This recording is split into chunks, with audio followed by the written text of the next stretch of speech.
Olá pessoal, tudo bem? Espero que vocês estejam me vendo bem, me ouvindo bem.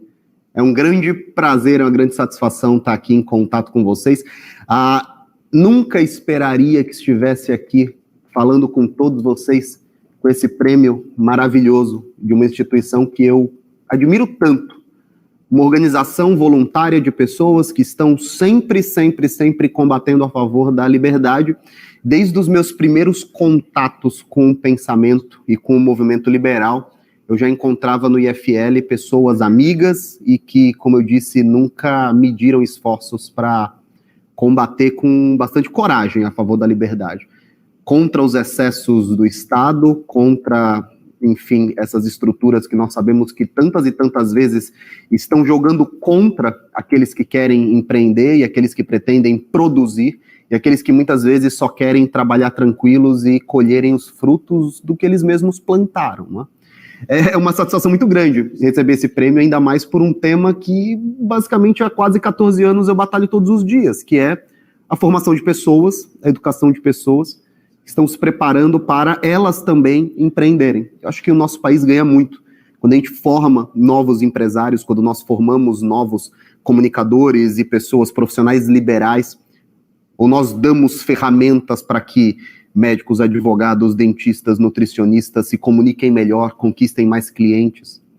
Eu acho que o país inteiro ganha com isso. O tema da nossa palestra de hoje me convidaram para que eu falasse um pouco sobre o futuro da educação online. Como é que a gente, em tempos tão duros de coronavírus e de crise e de ameaça de recessão global, o que nós estamos enfrentando exatamente? E talvez o mais importante, para onde nós estamos indo? Antes de começar, eu gostaria de agradecer a organização, agradecer aqueles que escolheram o meu nome, que confiaram na minha mensagem, no meu trabalho, e que me deram esse prêmio.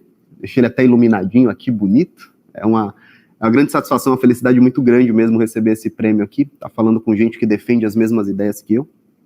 E também parabenizar a todos que falaram nesse evento, porque são todas pessoas com história de bastante sucesso e pessoas que defendem com coragem a liberdade. Agora vamos falar do que eu acredito, a minha visão, o que eu acredito que de fato nós podemos falar com certa dose de certeza quando o assunto é educação, o futuro da educação online. Por que eu usei essa expressão certa dose de certeza? Porque na internet as coisas mudam muito rápido.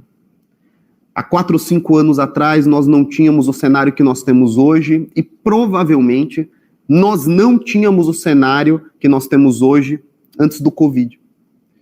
Quando o Covid surgiu e parou a nossa realidade, nós tínhamos empresas como, por exemplo, aqui o Novo Mercado, nós somos digitais, né? Apesar de nós termos pessoas que trabalham aqui no escritório conosco, meu diretor está aqui, o meu editor de vídeo está aqui, até há pouco tempo atrás essa sala estava cheia de gente trabalhando, mas nós temos muita gente remota também. A minha formação foi remota. Eu trabalhei dos meus quase 14 anos, 12 deles completamente remoto, quase 13 deles completamente remoto.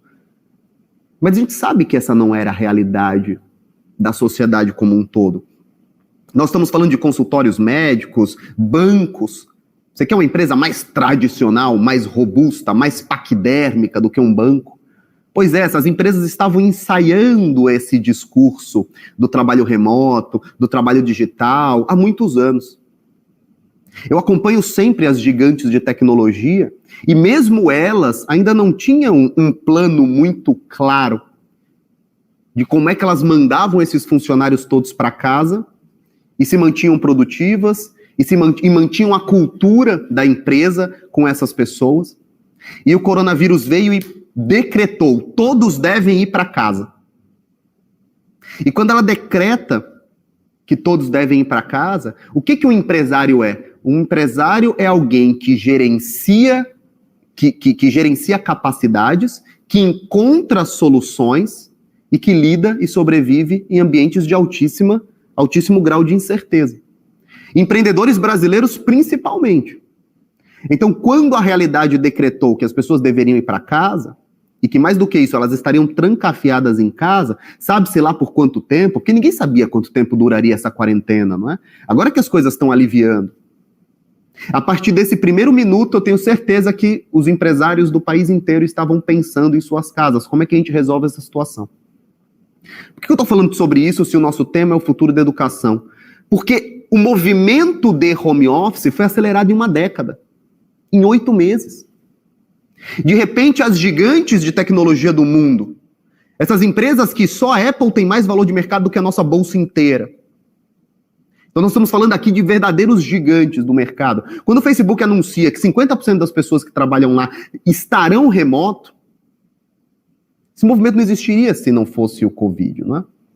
E aí, de repente, você olha aqui no Brasil, no nosso cenário, na nossa realidade, você olha, por exemplo, a XP anunciando que os funcionários podem ir para casa e podem ficar em casa. E aí você vê o Itaú anunciando que também se move nessa mesma direção. E aí o Bradesco anuncia, e aí tantas outras empresas anunciam. O mundo foi puxado artificialmente, inesperadamente, abruptamente, em direção ao home office. Por que é importante falar isso antes de nós começarmos a falar de educação? Porque finalmente, há 14 anos eu espero por isso. Porque finalmente um grande preconceito será vencido.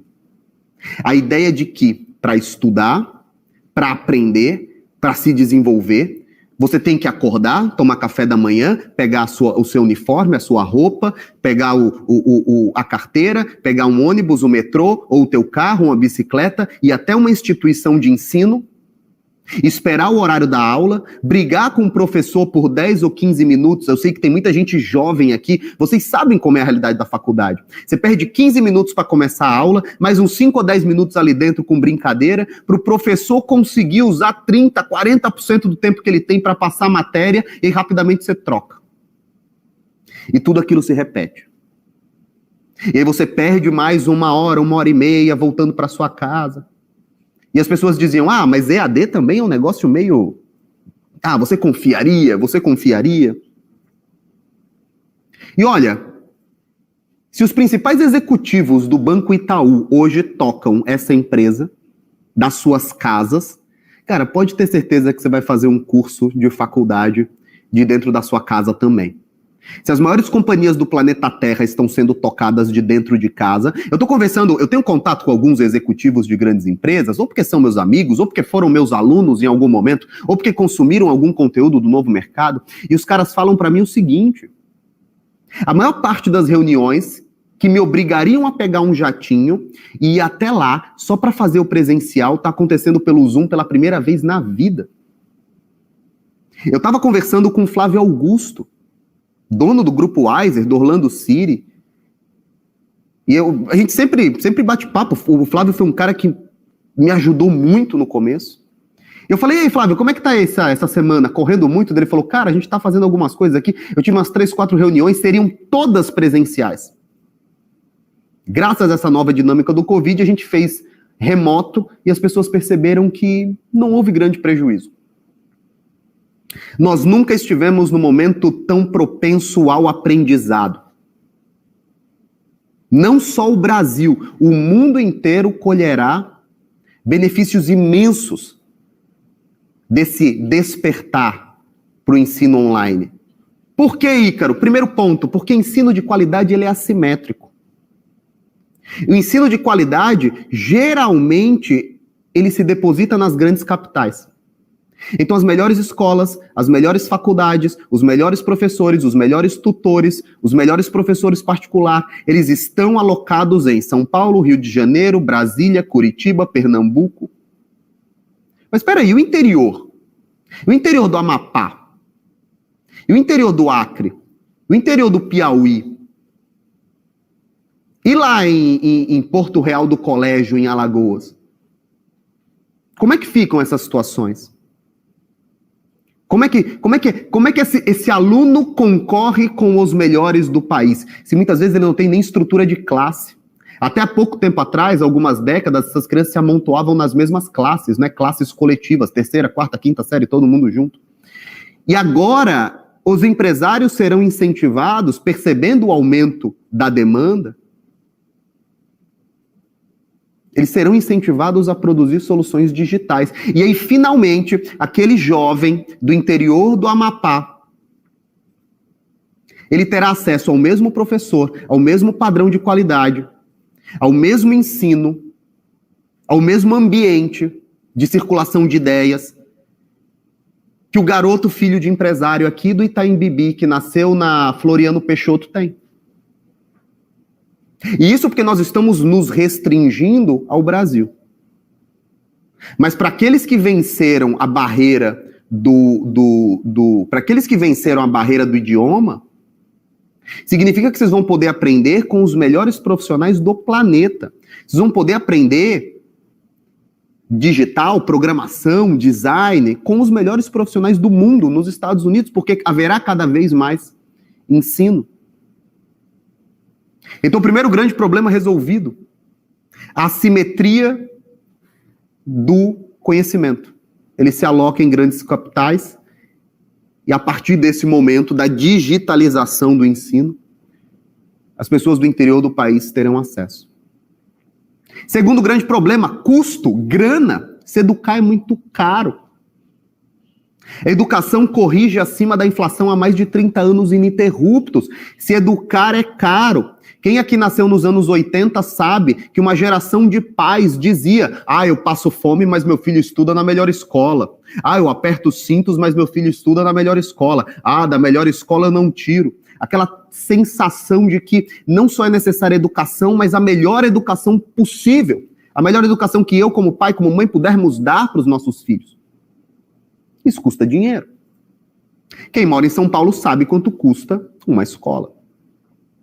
Principalmente se forem aquelas melhores escolas de renome, né?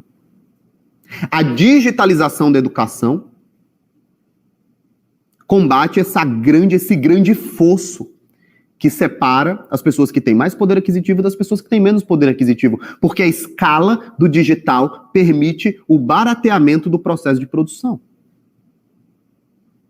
Então hoje eu consigo pegar um grande professor que tinha um contrato de exclusividade com uma grande rede de ensino e que só podia dar aulas pré-vestibular naquela grande rede de ensino. Hoje eu, numa rede digital, consigo dobrar o contrato desse cara, consigo pagar mais do que ele recebe e consigo trazer ele para o meu ambiente e assim eu consigo, através de uma assinatura mais barata. Por que assinatura mais barata? Porque eu não me preocupo mais com os prédios, não me preocupo mais com a eletricidade, não me preocupo mais com a mão de obra, não me preocupo mais com a limpeza, não me preocupo mais com toda a questão logística, todo o capex da empresa. Eu não me preocupo mais. Agora meus tijolos são servidores. Agora meus funcionários estão nas suas casas, rabiados.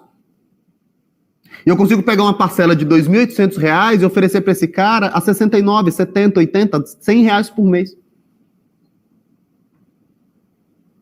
Sem prejuízo na qualidade de ensino.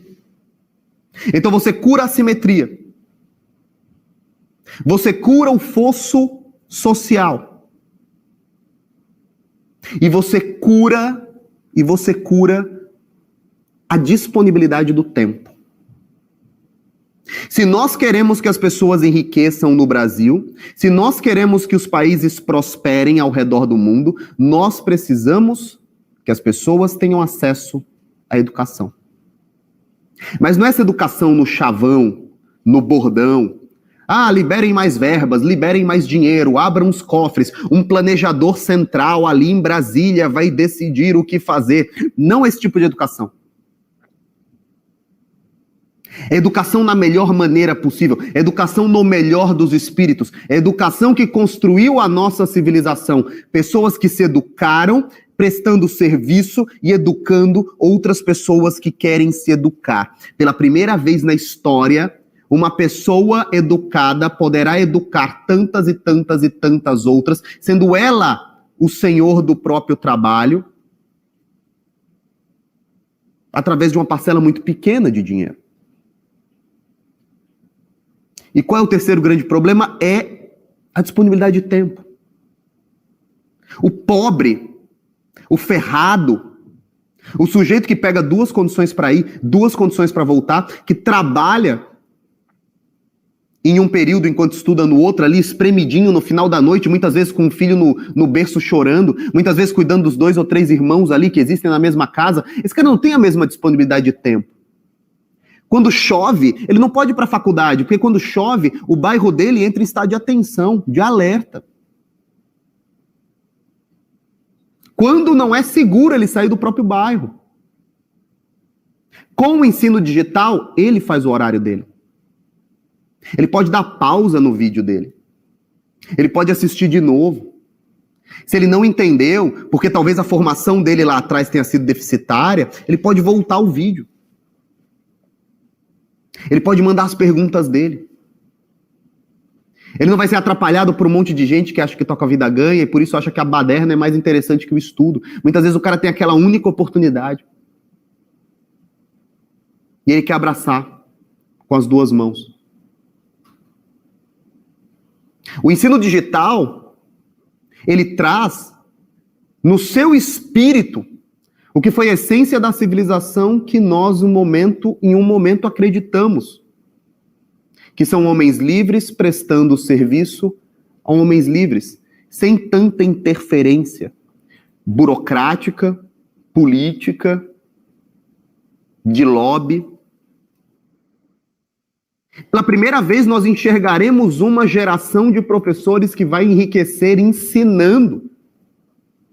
Vocês já pararam para pensar nisso? Quantas vezes vocês já não ouviram a piadinha?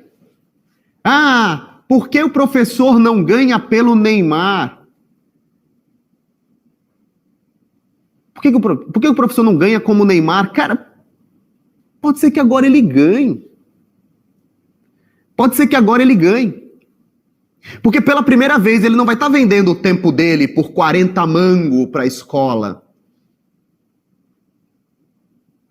Ele vai poder levantar um site, ali no WordPress mesmo, baratinho, ou até numa página Wix de graça que seja. E ele vai poder vender uma assinatura de R$19,90 para fazer e reforço de matemática para outras crianças.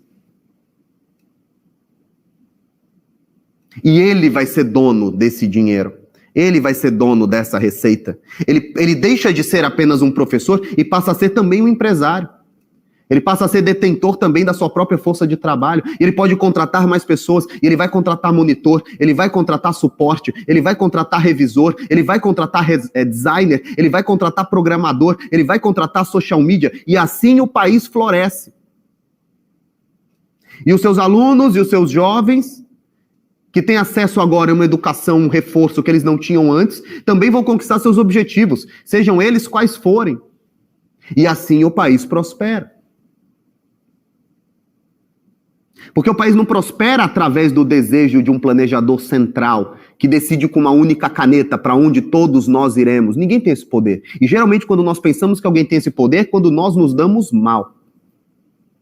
O país prospera através da livre iniciativa de milhões e milhões e milhões de indivíduos que agem como Adam Smith falou no livro número 2 de Riqueza das Nações, agindo pelo seu próprio interesse. Porque não é da benevolência do açougueiro que nós nos beneficiamos. É o que Adam Smith falava, não é?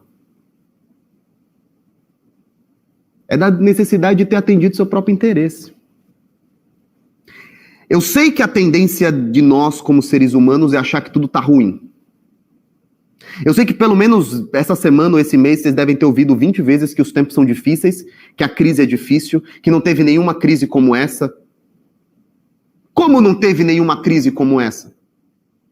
Você quer que a crise seja exatamente igual? Uma doença que originou na China e que agora... Não. Mas vai me dizer que não existiu uma crise como essa? E a Primeira Guerra Mundial? E a Segunda Guerra Mundial? E a crise de mísseis cubanos? E quando o mundo todo achou que aqueles mísseis apontados iriam disparar e acabar com tudo? E a Guerra Fria? As décadas e décadas e décadas de Guerra Fria? E mais do que isso, antes de tudo isso que nós conhecemos como mundo moderno, e quando a Idade Média das pessoas não passava de 30 anos no mundo, quando não existia penicilina, quando não existia paracetamol, quando as pessoas morriam no parto, quando 1/3 das crianças morriam antes de completar 1 ano de idade. O mundo sempre foi uma batalha, o mundo sempre foi difícil. Hoje é o momento mais fácil que tem. Hoje nós temos milhões e milhões de pessoas que estão em casa, recebendo pela primeira vez na história desse país dinheiro na conta. Quem imaginou que o Brasil teria grana para isso? E se o bicho pegar, uma das primeiras memórias que eu tenho como criança, quando eu comecei a pensar em política, quando eu comecei a pensar nessas coisas, eu lembro das grandes filas de desempregados do governo Fernando Henrique Cardoso. Quem tem aqui, eu tenho 33, né? Quem já está um pouquinho mais velho que nem eu vai lembrar. Lembra? Você tem um emprego, você precisava entrar numa fila. E aí tinha um supermercado que anunciava 3 vagas de caixa de supermercado e você tinha uma fila com 2.000 pessoas, engenheiro na fila, para conseguir 3 vagas. E todo dia no Jornal Nacional sobe o número de desempregados. Hoje em dia, o bicho tá pegando, você vai na Localiza, aluga um carro e vai fazer Uber. Você tem uma moto, vai fazer iFood. Você tem acesso à internet, vai revisar texto, vai fazer imagem, aprende a usar o Photoshop, aprende a editar um vídeo. Vende coisa no Mercado Livre, vende coisa no OLX. Se vira, cara. Existem diversas alternativas. Abre uma hamburguerinhazinha dentro da sua casa e linka com o iFood te dá motoboy, o iFood te dá os clientes. Cria uma conta no Instagram e faz um bazarzinho online. Nós nunca tivemos tantos recursos. Nós nunca fomos tão ricos. Hoje você presta um serviço, você é um sapateiro, você tira uma maquininha, passa no débito, quer no crédito. Hoje você presta serviço, você dá uma aula particular, você manda seu código do PayPal.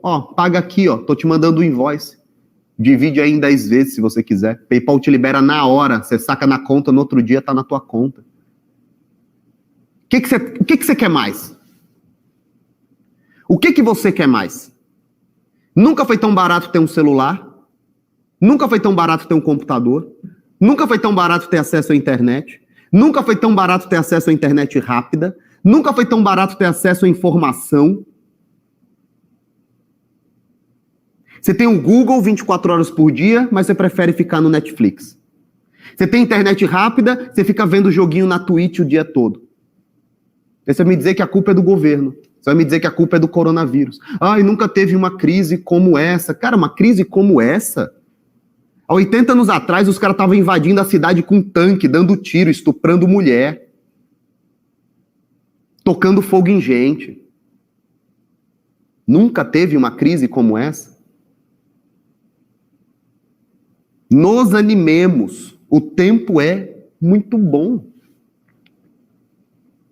O tempo é de iniciativa, o tempo é de coragem, o tempo é do homem que quer produzir, o tempo é do homem que não tem medo de produzir, porque os recursos estão todos aqui.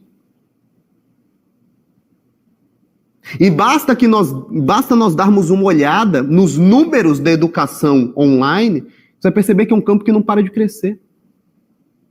A educação online cresce 500% acima do SP 500. E a projeção é que ela continue crescendo 500% acima do SP 500 pelos próximos 15 anos. Qual é o percentual de alunos que estudam EAD nesse país? Nem nasceu. Nem nasceu esse mercado ainda.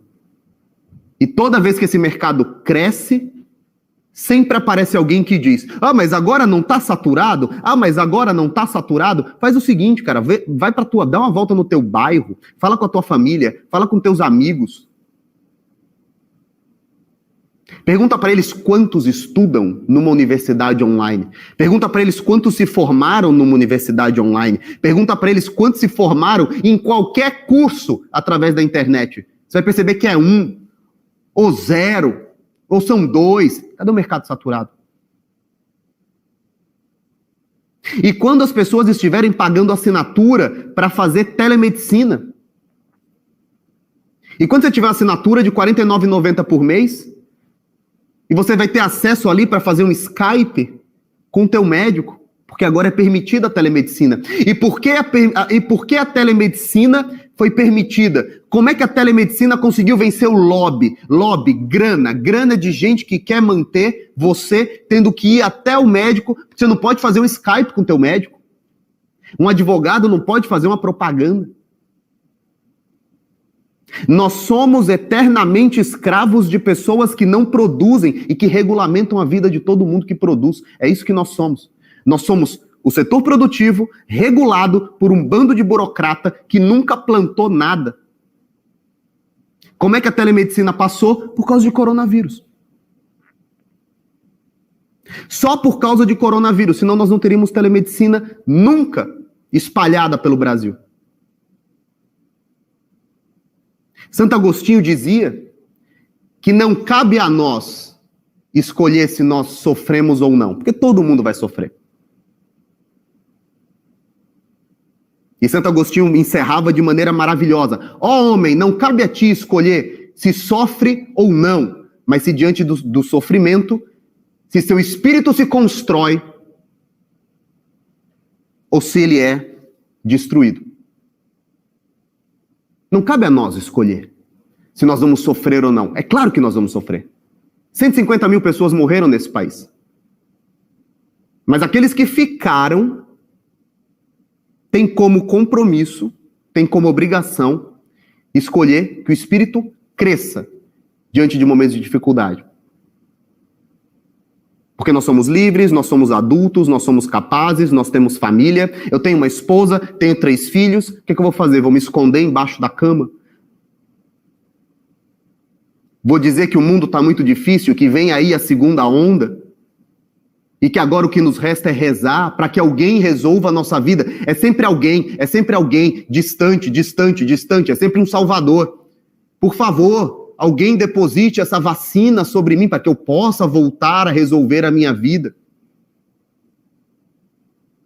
Você é o titular da sua vida. O princípio da liberdade é o princípio da autodeterminação. Se vocês estão aqui estudando e promovendo a liberdade e não entenderam isso, parem tudo o que vocês estão fazendo. A sua pátria é a sua família. A minha pátria é a minha família.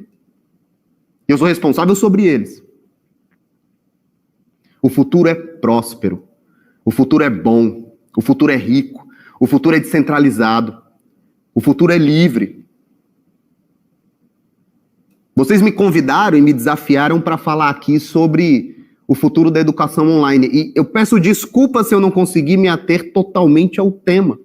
Mas é que é difícil não me contaminar com tanta coisa boa. E é engraçado, porque dificilmente vocês esperam que no meio de um momento desse, de coronavírus e de todas essas coisas, alguém vem aqui e fale: eu só vejo coisa boa. Para onde eu olho, eu só vejo coisa boa. Eu olho para a quantidade de estatais que nós temos, eu vejo, nós nunca tivemos tanto ânimo como sociedade para privatizar essas coisas todas. Eu vejo esses políticos, eu penso, caramba, há 2 décadas eles sequer eram presos.